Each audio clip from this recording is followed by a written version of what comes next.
my channel, Purposeful Play, where I talk all about early childhood education. My name's Danielle, and I am a 4K teacher in Wisconsin. And today, with it still being summer, I thought I'd share with you some of the things that I like to prep and do over the summer when I'm not working. Now, usually in the months of June and July, I like to take it off. I don't do a lot of schoolwork during those months, and I like to go for walks and be outdoors, spend time with my family, craft, binge watch a lot of TV. And then once August hits, which is now, that's when I get busy. That's when I get the itch and I get the urge and I get excited to get back to school. So today I want to share with you some things that I have been working on and hope that it will inspire you to get going on your stuff. So let's get started.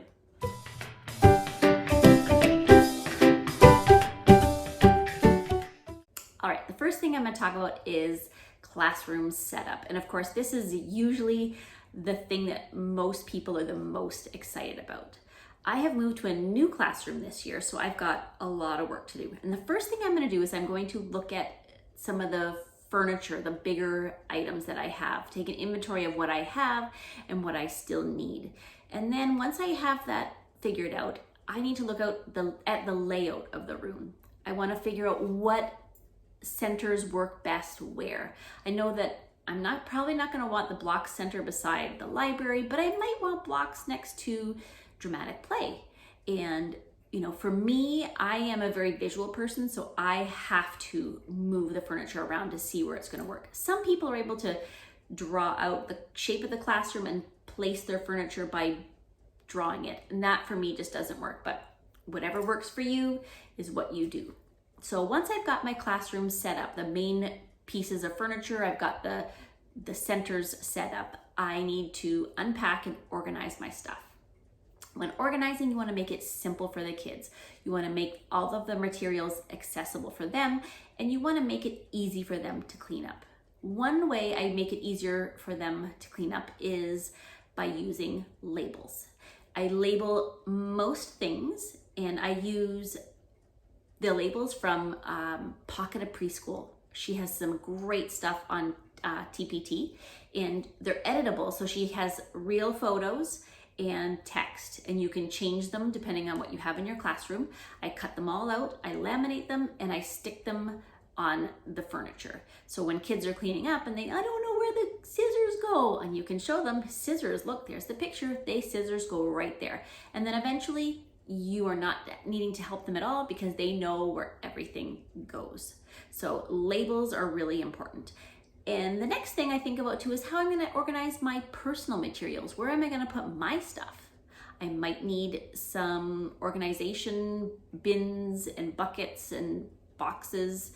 And so looking at that and how you're going to do that. And then of course, if there's anything you need to purchase, you can get those things. But before you go shopping, because we all love those organization stuff, take inventory. Take inventory and see what you really need. So there's the first thing to do. So that brings me to the next thing that I do over the summer is that I create labels. Teachers pay teachers have amazing things that are already created for you if you're not computer savvy like I am not. And I would rather spend my time doing other things than creating my own labels. Pocket of Preschool has some great labels that are for student materials. She has the real pictures of items and the text as well, and they're editable, so you can change them depending on what materials you have. So I cut those out, print those out, cut those out, laminate them, and have those ready to go on the furniture where I know where kids are going to be placing those things. So that when they're putting their scissors away, they know, hey, this is where the scissors go. And then they become independent when cleaning up. Another thing I create for labeling are name cards. So these are ones that the kids, I have them at several centers. They use it to copy when they're writing their name. And I got these from Schoolgirl Style many years ago. I printed them on cardstock I laminated them, and then I use a Sharpie to write student names on them, and then I use a magic eraser to erase it at the end of the year, and I use them again.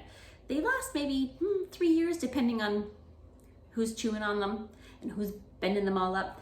But these I love. They come in all kinds of colors and sizes as well. So this is the big one I use for when they are trying to write their name. I have smaller ones for mailboxes and their cubbies as well. So creating labels. Another thing I like to create labels for are our journals, not our journals, our portfolios. These are ones that I put student work, samples, artwork, photos, little things that parents are gonna love to have. And then I give this to them at the end of the year. But again, it needs to have their name on it. So that's something I do over the summer. Another thing I label are journals. So I give each student a journal, and these ones I got at Dollar Spot, $3 for 8 of them.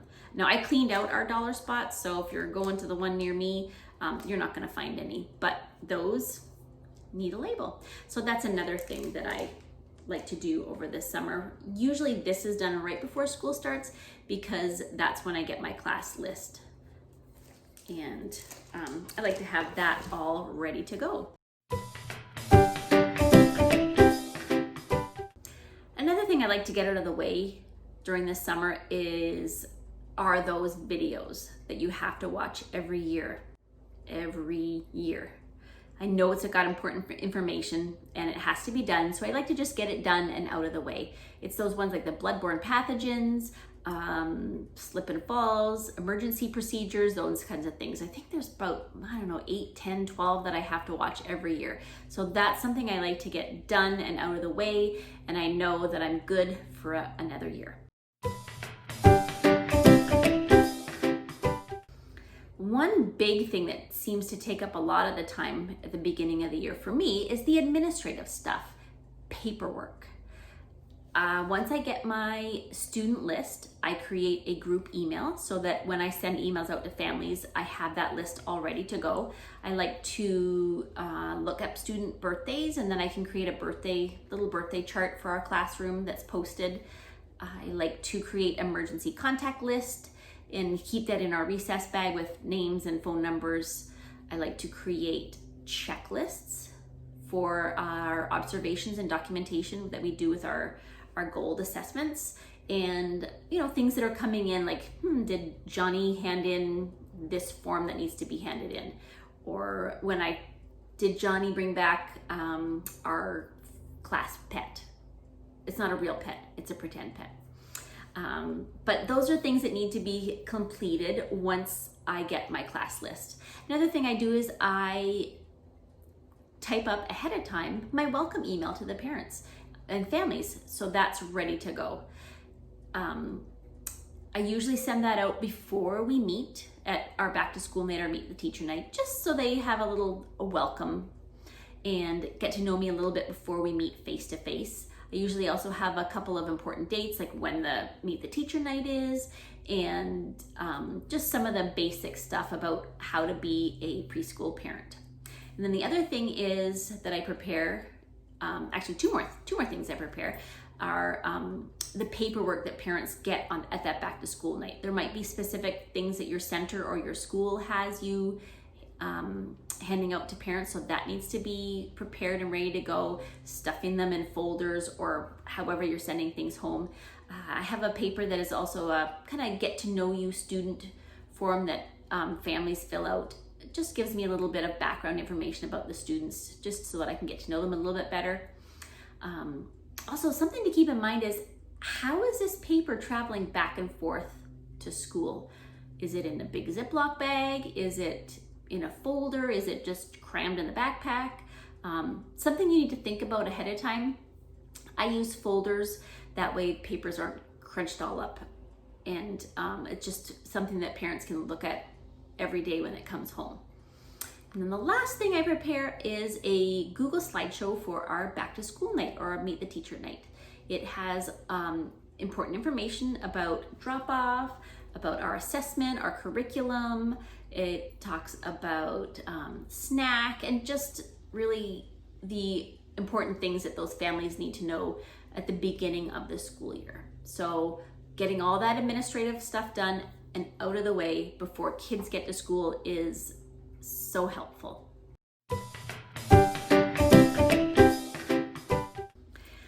So I am crafty. I love to make stuff for myself, for friends and family, and especially for my students. So this is something that I tend to do all summer long, not necessarily just in August.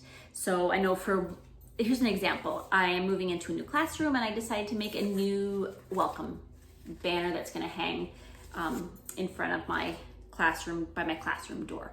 So I got a Cricut for Mother's Day and I have been going crazy with my Cricut. I still need to put the ribbon in this, but this is gonna be ready to go before school starts. Here's another one I was working on. I'm obsessed with these peg dolls. I got them on Amazon, and I wouldn't say I'm an artist, but you know what? 4-year-olds don't care. So here's the wolf, and then I have the 3 little pigs, so they can use these to retell the story of the 3 little pigs. So there's those guys. That's another thing I've been working on.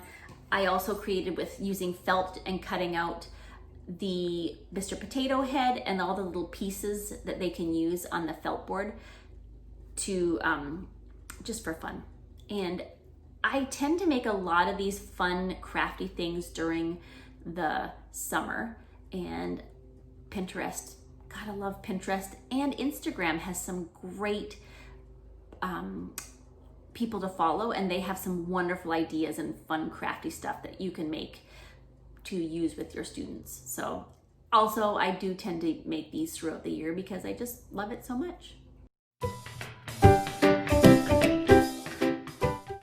Okay, prepping for the first couple weeks of school. I tend to not plan a lot for the first couple weeks of school because that is when you are really forming those relationships and getting to know your students, and your students are getting to know you.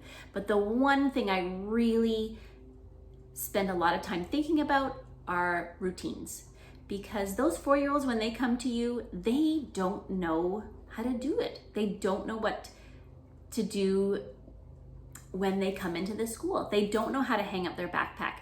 They don't know how to wash their hands in your classroom. So those are things that you need to really think about. So still every year I get out and I write a list, all of the routines that I'm going to have to teach these kids. And I write out the steps that they're gonna have to know. So for washing your hands, first, you need to get the soap. Ours is a foamy soap, so they don't need water first. Next, you scrub your hands together. You turn on the water, so step by step. I also like to create visuals for students so that if they can't remember what to do next, then they have those little picture cues to know, oh, after I wash my hands, I need to get my paper towel and dry my hands. And then, oh, what's after that? I have to put them in the garbage can. So routines are the most important thing for those first couple weeks of school. And of course, spending time and getting to know your students. I do pick out, some specific songs and activities and materials for those first couple weeks. I love picking out some of our favorite books to read, but I try not to stick to a really solid plan because those first couple of weeks, you never know what's gonna happen. So you gotta be flexible.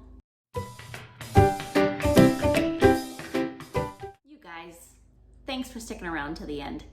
It has been a goal of mine to start a YouTube channel for a long time, so I'm really excited to share this video with you. If you liked it, give it a thumbs up.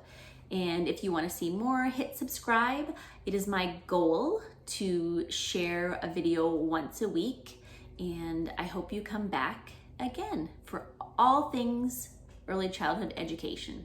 So have a happy day, and thanks for watching.